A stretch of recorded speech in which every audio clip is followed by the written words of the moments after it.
오늘 또 수요 오전 기도회에 함께 하신 우리 모든 성도님들을 환영하고 또 이 좋은 날 야외로 안 나가시고 오신 것 감사합니다. 시대마다 우리 청년들, 다음 세대를 부르는 용어들이 있습니다. 저는 뭐로 불렸을까요? 화면에 나오고 있는데 뭡니까? 제가 이래봬도 X세대입니다. 지금 아주 평범한 아저씨가 되었지만 저도 한때는 평범함을 거부하는 X세대에 속한 사람이었습니다. 웃지 마세요. X세대 맞습니다. 그리고 최근에는 10대부터 40대 초반까지, 그러니까 1980년대생부터 2000년대 초반까지 출생한 우리 청년이라고 할 수 있을까요? 40대 초반까지 이분들을 부르는 용어가 있는데요, 바로 MZ세대입니다. MZ세대라고 말할 수도 있는데, 이들은 인터넷 그리고 모바일 이런 디지털에 아주 익숙하고요, 또 변화를 거부하지 않습니다. 변화를 아주 잘 받아들이는, 변화에 유연하고요, 또한 이들은 새로운 것을 추구하고 재미라고 하는 것, 이 재미가 없으면 아무것도 안 하려고 합니다. 그래서 재미 그리고 편리를 추구하는 그런 특징을 가지고 있는 세대입니다. 그런데 이런 말들이 한편으론 그들의 특성을 잘 드러내는 말이기도 하지만, 기성세대들의 입장에서는 우리하고 다른, 뭔가 좀 불편한, 그리고 조금 되먹지 못한 그런 불만이 들어간 표현이기도 하죠. 그런데 이런 다음 세대, 자녀 세대를 향한 부모들의 불만은 수천 년 전의 낙서에도 나온다고 하죠. 그래서 기원전 1700년경 어떤 낙서에는 요즘 것들은 나약하다, 버르장머리가 없다, 그런 말도 하건데, 이런 어떤 다음 세대를 향한 불편이 있는 그런 말들은 동서고금을 떠나서 언제나 있어 왔던 그런 기성세대의 탄식이죠. 그런데 자세히 생각해 보면 언제나 평범함을 거부하고 또 새로운 세대로서 새로운 사상을 가지고 있는 그런 것들은 새로운 길을 개척하는 선구자가 되었던 것을 우리는 부인할 수 없습니다. 기성세대의 탄식 섞인 말세야 말세라는 그런 말과 달리 이런 세대가 새로운 세상을 만들어가는 것을 우리 모두는 경험하고 있죠. 여러분, 우리 성경을 읽으면서도 한 번씩 평범함을 거부하는 그런 말씀, 본문을 만나는 경우가 있습니다. 신약 성경을 통독해서 가다 보면요, 세 권의 복음서, 흔히 공관복음이라 불리는 책을 계속해서 반복되는 듯한, 세 권이지만 한 권을 읽은 듯한 느낌으로 이 공관복음을 읽어가다가 조금 색다른 책을 만나게 됩니다. 바로 요한복음이죠.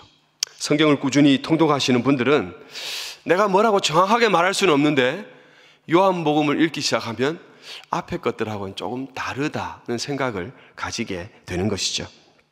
요한복음은 우리에게 잘 알려지고 익숙한, 공관복음에서 말하고 있는, 반복해서 말하고 있는 예수님의 가르침이나 또 기적, 이런 것들 대신 전혀 새로운 사건들을 많이 말하고 있습니다.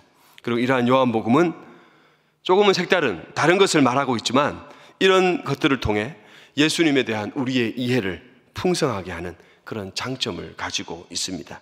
이처럼 다르다는 것은 그저 다른 것으로 끝나지 않고 그 다름을 통해 우리를 풍성한 자리로 인도해 준다는 것이죠. 성경을 계속해서 읽어가다 보면 우리가 또 한 번 앞에 것과는 좀 다르다는 새로운 것을 경험하는 순간이 오는데, 그것이 바로 오늘 본문이 포함된 히브리서입니다.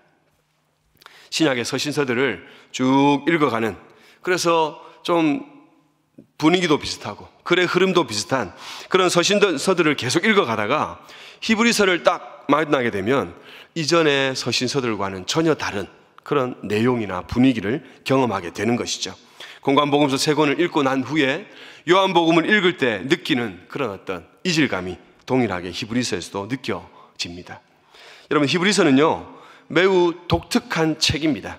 로마서부터 빌레몬서까지, 히브리서 바로 앞에 있는 빌레몬서까지 바울 서신이 13권 이어지는데요, 그 바울 서신 13권 뒤에 위치한 히브리서는 여러 가지 면에서 독특성을 가지고 있습니다. 바울 서신을 닮은 것 같으면서 닮지 않았습니다. 그래서 히브리서의 저자에 대해서 오랜 시간 많은 사람들이 바울일 것이다, 바울이 아니고서는 이런 걸 쓸 수 없을 것이다 라고 주장했지만, 그에 못지않게 히브리서는 바울의 서신이 아니다 라고 주장도 강력하죠. 왜냐하면 바울 서신과 닮은 것 같은데 닮지 않았기 때문입니다. 이외에도 히브리서가 가지는 몇 가지 독특성이 있는데요, 히브리서의 별명이 있습니다. 신약 속의 구약 성경이라는 별명이 있습니다. 구약 인용도 많이 하고 있고 구약의 이미지들을 많이 차용해 오고 있습니다. 구약을 직접 인용 38회를 포함해서 약 100번 정도 인용하고 있을 정도입니다. 또한 성경에서 사용하는 여러 신학적인 개념과는 다르게 말하는 부분들도 있습니다. 예수님을 멜기세덱의 반차를 따르는 대제사장이라고 하는 성경 어디에도 나오지 않는 새로운 개념을 말하고 있고요, 또 예수님의 십자가 죽음을 복음서에서는 유월절 희생제사로, 그리고 로마서에서는 화목제물로 말하고 있지만 히브리서는 대속제일의 제물, 대속제일의 희생제물로 예수님의 십자가 죽음을 표현하고 있습니다. 나아가 히브리서는요, 서신의 형태를 조금 띠고 있지만 서신은 아닙니다. 그래서 편지의 형식을 빌린 설교문이다라고 그렇게 흔히 말합니다. 이런 독특한 형식과 내용의 히브리서가 얼마나 우리에게 예수님을 잘 보여주고 있는지 모릅니다. 그 어떤 성경보다도 예수님에 대해서 풍부하게 우리에게 드러내 보여주고 있다는 사실입니다. 이처럼 독특한 내용으로, 독특한 방식으로 예수 그리스도를 풍성하게 드러내는 히브리서를 어떤 분은 복음서 안에, 성경 안에 숨겨진 두 개의 보석이 있는데 그 중에 하나가 야고보서이고 하나는 히브리서다라고 말할 정도입니다. 이제 히브리서에 대한 짧은 개관을 마치고 오늘 보면 13장 초반부를 함께 나누겠습니다. 앞서 히브리서가 바울 서신을 닮았지만 닮지 않은 그런 특징이 있다고 말씀드렸는데요, 일반적으로 바울 서신은 서신의 전 후반부가 뚜렷합니다. 그리고 전 후반부의 분량이 거의 비슷합니다. 만약 6장짜리 바울의 서신이라면 3장까지는 신학적인 교훈이 나오고 나머지 3장은 실천적인 권면, 앞에서 말했던 신학적인 교훈에 근거한 실천적인 권면을 그렇게 말하고 있습니다. 그러나 히브리서는 전혀 그렇지 않습니다. 전 후반부에 구분이 뚜렷하지 않고요, 특히 실천적인 권면을 여러 번에 나눠서 본문 곳곳에 등장시키고 있습니다. 이런 면에서 히브리서가 편지보다는 설교문이라는 특징이 잘 묻어나고 있는데요, 요즘 말로 하면 설교 1대지를 마치고 성도님들에게 이렇게 하시기를 축원합니다 라고 권면하고, 또 2대지를 전한 이후에 축복합니다, 권면합니다 이렇게 말하고, 3대지 후에 또 한 번 권면하고, 그리고 마지막 결론 부분에서 다시 한번 전체를 가지고 권면하는 것과 닮아있는 그런 히브리서입니다. 히브리서에는 총 4번 정도의 실천적인 권면이 10장까지 본문에 곳곳에 등장하고 있고요, 이제 후에 11장부터 13장까지가 히브리서의 긴 결론적인 권면이 됩니다. 오늘 우리가 함께 읽은 13장 초반부터 이 히브리서의 마지막 결론적인 권면 단락 안에 포함되어 있고요, 이 권면적인 단락은 11장부터 이어지고 있는, 그래서 11장에서는 우리가 흔히 믿음장으로 알고 있는 히브리서 11장을 근거로 해서 성도들이 마지막까지 지켜야 할 2가지 신앙의 어떤 모습들 중에 하나인 믿음에 대해서 권면하고 있고요, 12장은 그 중에 하나인 인내를 또한 권면하고 있습니다. 이제 13장은 12장 마지막 부분에서 언급한 예배라고 하는 그 관점에서 이어지고 있습니다. 히브리서 12장 28절과 29절을 우리 앞에 나오는 화면 보고 같이 한번 읽겠습니다. 같이 읽습니다. 그러므로 우리가 흔들리지 않는 나라를 받았은즉 은혜를 받자. 이로 말미암아 경건함과 두려움으로 하나님을 기쁘시게 섬길지니 우리 하나님은 소멸하는 불이심이라. 아멘. 여기 28절에 하나님을 기쁘시게 섬길지니 라는 이 말씀의 연장선상에서 13장은 개인적인 삶의 예배, 그리고 뒤이어서 공동체적인 예배의 관점에서 예배에 관해서 권면을 하고 있습니다. 오늘 함께 나누는 13장 1절부터 13절은요, 이 개인적인 삶의 예배의 모습으로 13가지를 말하고 있는 그 13가지 중에 2가지, 두 가지가 나오고 있고, 그런 구체적인 두 가지 실천적인 면을 말하고, 이어지는 3절에서는 그 두 가지를 실천함에 있어서 우리의 자세, 우리의 태도가 어떠해야 하는가를 가르쳐 주고 있습니다. 오늘 본문에서 말하고 있는 구체적인 예배의 개인적인 실천사항 첫 번째는요, 형제 사랑입니다. 형제 사랑하기를 계속하고. 여러분, 히브리서의 수신자들이 처한 상황은 그렇게 녹록지 않습니다. 그들은 유대교의 유혹과 핍박, 그리고 배교의 위험성에 노출된 자들입니다. 그렇게 히브리서의 저자는 지금까지의 긴 본문을 통해서 이런 위험에, 유혹에 노출된 그들을 강력하게 경고하고 권면합니다. 성도들이 믿음에서 떨어져 나가는 것에 대해 엄중하게 경고하고 있고요, 진리를 아는 지식을 받은 후에 짐짓 또다시 죄를 범하는 그에게 다시 속지 않은 죄사가 없다 경고하기도 합니다. 그러나 히브리서 저자는 잘 알고 있습니다. 이런 힘들고 위험한 시기를 헤쳐나가는 유일한 방법이 있다면 그것은 바로 형제가 서로 사랑하는 것밖에 없다는 것입니다. 여기서 형제는 같은 신앙 안에서 한 믿음의 공동체를 섬기는 자들을 의미합니다. 그리고 이러한 형제를 향한, 같은 신앙 공동체의 성도를 향한 가장 크고도 분명한 특징이 있다면 그것이 바로 사랑이라는 것이죠. 여러분, 히브리서는 앞서 우리가 한 믿음 안에서, 예수 그리스도 안에서 한 형제가 되었다는 것을 잘 말씀해 주었습니다. 우리 2장 11절 말씀 화면을 보시고 같이 한번 읽어볼까요? 시작. 거룩하게 하시는 이와 거룩하게 함을 입은 자들이 다 한 근원에서 난지라. 그러므로 형제라 부르시기를 부끄러워하지 아니하시고. 우리 예수님께서 기꺼이 우리와 형제 되시기를 부끄러워하지 않으셨습니다. 그러므로 우리 모두가 한 형제, 예수님 안에서 한 형제 자매가 되었다는 것이죠. 그러므로 우리가 한 형제가 되었다는, 우리가 서로 형제라는 이 사실은 예수 그리스도의 희생에 근거한 감격적인 사실입니다. 그리고 우리에게 형제 사랑을 권면하시는 하나님과 예수님은 우리 앞서 이 사랑을 실천해 주셨습니다. 요한복음 3장 16절에 하나님이 세상을 이처럼 사랑하사 독생자를 주셨으니, 우리가 잘 알고 있고요. 또한 예수님은 우리를 향해 내가 너희를 사랑한 것 같이 너희도 서로 사랑하라, 그렇게 새 계명을 주셨습니다. 특별히 우리가 서로 사랑하는 이것은요, 그 사랑 자체로 끝나지 않고 우리가 예수님의 제자인 것을 보여주는 증거가 된다고 말씀합니다. 요한복음 14장 35절에 너희가 서로 사랑하면 이로써 모든 사람이 너희가 내 제자인 줄 알리라 말씀합니다. 그러므로 지금 히브리서의 저자가 형제 사랑하기를 계속하라고 하는 이 권면은 우리가 그리스도 안에서 그리스도로 말미암아 한 형제 되었다는 이 감격적인 사실과 함께 우리의 사랑이 하나님과 예수님을 닮은 것이라는 그 놀라운 사실을 잘 보여주는 말씀입니다.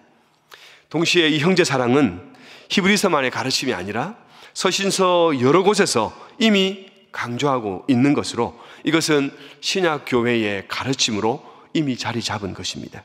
그렇기에 믿음의 형제가 서로 사랑하는 것은 지극히 당연한 것이고 반드시 함께 힘써야 하는 것입니다. 또한 히브리서 기자는요, 지금 형제 사랑하기를 계속하라 그렇게 말씀합니다. 히브리서의 수신자들은 이미 자신들의 삶 속에서 이런 사랑을 실천했습니다. 6장 10절입니다. 하나님은 불의하지 아니하사 너희 행위와 그의 이름을 위하여 나타낸 사랑으로 이미 성도를 섬긴 것과 이제도 섬기고 있는 것을 잊어버리지 아니하시느니라.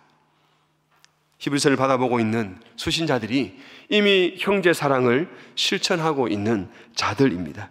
그런데 그들을 향해서 형제 사랑하기를 계속하라는 말씀은 형제 사랑의 지속성이 중요하다는 것이죠. 계속해서 그 사랑을 실천해 가라는 것입니다. 이 모습 또한 예수님을 닮은 모습입니다. 요한복음 13장 1절 우리 같이 한번 읽겠습니다. 유월절 전에 예수께서 자기가 세상을 떠나 아버지께로 돌아가실 때가 이른 줄 아시고 세상에 있는 자기 사람들을 사랑하시되 끝까지 사랑하시니라. 사랑하는 성도 여러분, 우리의 사랑은, 우리의 형제 사랑은 매우 감격적인 일이죠. 왜요? 우리가 예수 그리스도 때문에 한 형제가 되었기 때문이죠. 그리고 하나님께서, 예수님께서 우리를 사랑하신 것을 닮아 우리의 형제 사랑은 매우 당연한 일입니다. 나아가 우리는 예수님처럼, 하나님처럼 그 사랑을 계속해서 실천해야 합니다. 하나님과 예수님께서 모범을 보이셨고 이 사랑으로만 우리가 예수님의 제자인 것을 보여줄 수 있기 때문입니다. 하나님과 예수님을 닮아 끝까지 계속해서 형제 자매를 사랑하는 우리 모두가 되기를 간절히 바랍니다.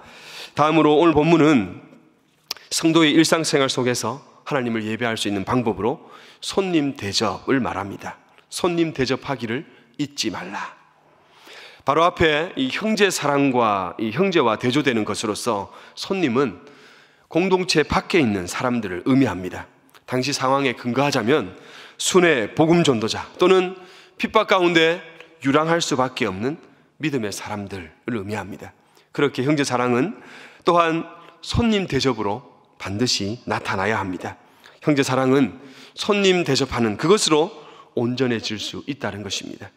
그러나 핍박받고 유랑하는 자들을 그들을 자신의 집에 들이고 그들을 대접하는 일은 결코 쉬운 일이 아니죠.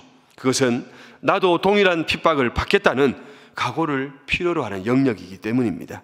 하지만 성도들은, 하나님의 크신 사랑을 받은 성도들은 반드시 이러한 손님들을 대접함으로써 자신의 믿음을 드러내어야 하고 이 일을 통해 하나님을 높일 수 있어야 합니다. 본문은요, 손님 대접을 말하면서 구약 성경을 간접적으로 인용합니다. 신약 속의 구약이라는 히브리서의 별명다운 모습이죠.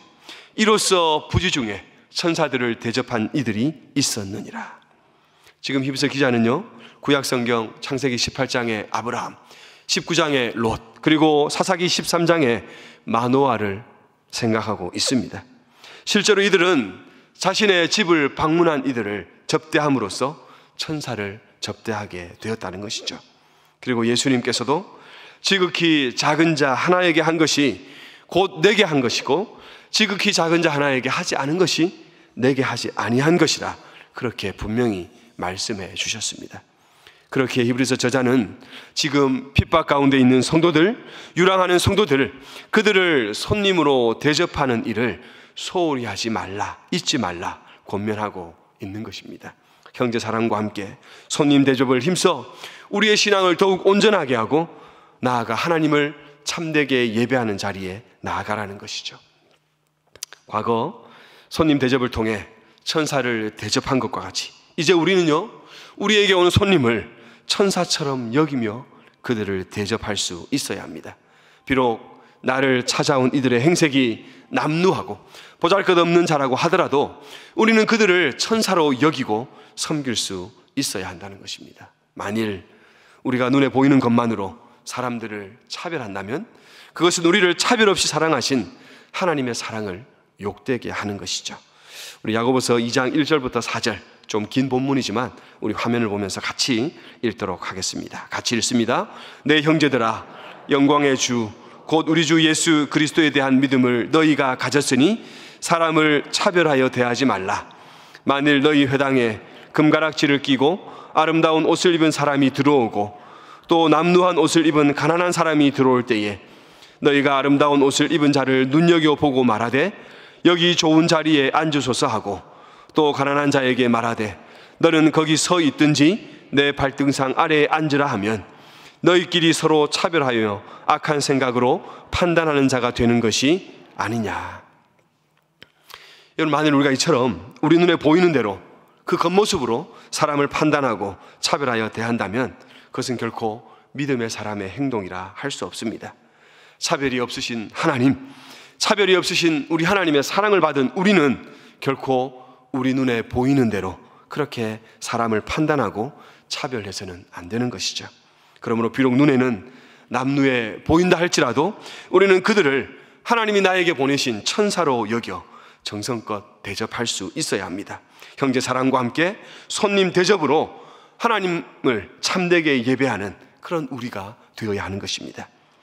히브리서 저자는요, 오늘 본문 1, 2절에서 형제 사랑과 손님 대접이라고 하는 이 두 가지 구체적인 상황을 통해 일상생활에서 성도가 어떻게 하나님을 예배할 수 있는가를 권면합니다. 이제 3절을 통해 저자는 이 두 가지 행동, 즉 형제의 사랑과 손님 대접을 하는 자로서 가져야 하는 구체적인 태도와 마음의 자세를 우리에게 가르쳐 줍니다. 우리 3절 같이 한번 읽겠습니다. 너희도 함께 갇힌 것 같이 갇힌 자를 생각하고 너희도 몸을 가졌은즉 학대받는 자를 생각하라. 아멘. 여러분, 히브리서는 구약 성경을 많이 인용하고 있고 또 아주 독특한 그런 이야기들을 많이 하고 있는데, 이런 것들을 통해서 예수님이 어떠한 분인지 어떤 책보다 잘 보여주고 있습니다. 특별히 구약 성경의 직간접적인 인용을 통해 예수 그리스도를 더욱 돋보이게 합니다. 천사보다, 모세보다, 대제사장보다 뛰어나신 예수님으로 우리에게 소개해 주죠. 천사를 향해서 하나님은 한 번도 아들이라고 부른 적이 없습니다. 모세는 종으로서 하나님을 섬겼지만 예수님은 아들로서 하나님의 집에 충성하신 것이죠. 그러므로 비교가 불가능합니다. 또한 예수님은 멜기세덱의 반차를 따르는 대제사장으로서 유한하고 많은 약점과 한계를 지닌 인간 대제사장과는 비교할 수 없는 분이죠. 그리고 그분이 드리는 희생 제사는 그 어떤 제사와도 비교할 수 없는 것으로서 단번에 드리신 영원한 제사입니다. 그런데 동시에 히브리서는요, 이렇게 탁월하신 예수님께서 우리와 같이 되신 것을 강조합니다. 2장 14절과 15절 우리 화면 보면서 같이 한번 읽겠습니다. 자녀들은 혈과 육에 속하였음에 그도 또한 같은 모양으로 혈과 육을 함께 지니심은 죽음을 통하여 죽음의 세력을 잡은 자 곧 마귀를 멸하시며 또 죽기를 무서워함으로 한평생 매여 종노릇하는 모든 자들을 놓아주려 하심이니. 17절 18절 제가 읽습니다. 그러므로 그가 범사의 형제들과 같이 되심이 마땅하도다. 이는 하나님의 일에 자비하고 신실한 대제사장이 되어 백성의 죄를 속량하려 하심이라. 그가 시험을 받아 고난을 당하셨은즉 시험 받는 자들을 능히 도우실 수 있느니라. 우리 예수님이 얼마나 탁월하고 높으신 분인지를 가르쳐주는 히브리서에서 또한 예수님은 우리와 같이, 우리와 똑같이 되셨음을 강조해 말씀하고 있다는 것입니다. 우리 예전에 교대를 졸업하고 선생님이 되신 분들도 아주 똑똑하고 훌륭하신 분들이 많은데요, 언젠가부터 이 교대 인기가 이 하늘로 치솟은 적이 있습니다. 그래서 신부감 1호가 되기도 하고 결국 웬만한 성적으로는 교대를 갈 수 없는 그런 상황에까지 이르렀죠. 아주 똑똑한 학생들이 교대를 지원해서 가고 또 선생님이 되었는데, 그때부터 또 하나의 부작용이 발생합니다. 그것은 공부를 계속해서 한 번도 못 해본 적이 없는 친구들이 교사가 되니까 자기 반에 공부 못하는 아이들을 이해하지 못한다는 것이죠. 그래서 어떻게 하면 공부를 못할 수 있지? 어떻게 받아쓰기를 틀릴 수가 있고 구구단을 못 외울 수가 있지? 도무지 공부 못하는 아이들을 이해할 수 없다는 것이죠. 옛날에 가난해서 우리는 밥을 굶었다라고 말하는 아버지에게 밥 없으면 라면 먹으면 되는데 라고 말하는 그런 우리 아이와 같은 그런 모습이죠. 여러분, 그러나 우리 예수님은 전혀 다른 모습입니다. 공부를 너무 잘해서 한 번도 1등을 놓친 적이 없어서 공부 못하는 아이들을 이해하지 못하는 그런 사람과 다릅니다. 우리 예수님은 철저히 우리와 똑같이 되셨고 우리를 있는 모습 그대로 이해해 주시는 분이시죠. 우리를 이해하기 위해 그분은 우리와 똑같이 혈과 육을 입어 주셨습니다. 성육신이죠. 거룩하신 하나님이 친히 인간의 몸을 입으신 것이죠. 또한 예수님은 죽음을 두려워하고 그 죽음에 매여서 종노릇하는 우리를 속량하시기 위해 직접 죽어 주신 분입니다. 자신의 죽음으로 우리를 죽음으로부터 자유케 하신 분이죠. 또한 시험당하는 우리를 시험으로부터 자유하게 하기 위해 직접 시험 받으시고 고난당하신 분입니다. 우리의 연약함을 동정하기 위해 우리와 똑같이 시험 받으신 그분이 바로 우리 예수님입니다. 여러분, 이런 예수님 우리와 같이 되셨는데요, 이분을 향해 범사의 형제와 같이 되심이 마땅하다 그렇게 말합니다. 결코 마땅한 일이 아니겠죠. 하나님이신 예수님이 인간이 되고 우리와 똑같아지는 것 마땅한 일이 아닌데요, 범사에 우리와 같이 되신 그 일이 마땅하다라고 히브리서는 말씀합니다. 이것이 예수님이 스스로 자처하신 일이라는 의미입니다. 그렇게 히브리서 기자는요, 이런 예수님의 사랑을 닮아 우리 또한 형제를 사랑하고 손님을 대접하되 그들의 관점에서, 그들의 높이에서 실천할 것을 권면합니다. 너희도 함께 갇힌 것 같이 갇힌 자를 생각하고 너희도 몸을 가졌은즉 학대받는 자를 생각하라. 여러분, 결코 우리의 사랑과 대접은 시혜적인 것이 아닙니다. 내가 높은 자리에서 저 아래에 있는 것들에게 떡 몇 개 던져주는 것이 아니죠. 말로만 섬긴다라고 하고 실제로는 국민을 개돼지로 여기는 그런 것이 우리의 사랑과 대접이 아닙니다. 예전에 제가 새가족을 신방하면서 들었던 말인데요, 그분은 천주교회 성당을 일정 기간 좀 다녔던 분인데, 그분이 교회에 와서 또 교회에 다니는 사람들을 이렇게 만나면서 좋았던 점 한 가지를 이야기했습니다. 천주교회 성당에서는 은혜를 베푼다, 사랑을 베푼다라고 그렇게 말하는데, 교회 사람들 만나보고 교회 와 보니까 은혜를 나눈다, 사랑을 나눈다, 그렇게 말하는 그 차이점이 자기는 크게 느껴졌다는 것이죠. 그래서 교회로 오기로 결단했다 말하는 것을 들은 적이 있습니다. 여러분, 그렇습니다. 우리가 하나님께 받은 사랑이 그렇습니다. 우리가 예수님께 받아 누리는 사랑이 그렇습니다. 우리와 같이 되심을 조금도 주저하지 않으시는 사랑이죠. 범사에 우리와 똑같이 되시는 것을 마땅하게, 당연하게 여기신 사랑입니다.